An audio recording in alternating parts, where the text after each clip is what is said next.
Welcome to Guide Guru. We hope this video helps. You start by making the phone feel immediate, enable developer options, and change animation scales to 0. 5x so transitions feel fast.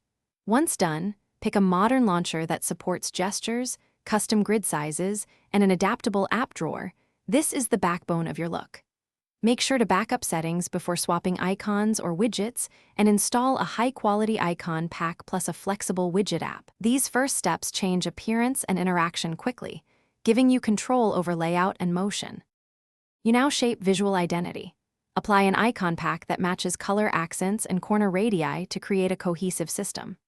Once you see the icons, build 2 to 3 custom widgets, a clean clock, quick toggles, and shortcut stacks, so useful info sits on the home screen. Make sure to use a wallpaper with negative space to showcase widgets, enable the system dark theme for contrast, and pick a single accent color so everything reads as a polished, intentional design.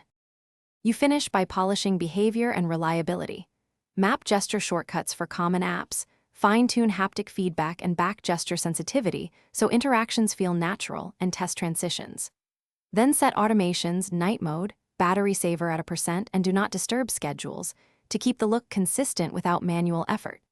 If something breaks, clear the launcher cache, disable or uninstall conflicting apps, and if needed, revert animation scales. A single troubleshooting step.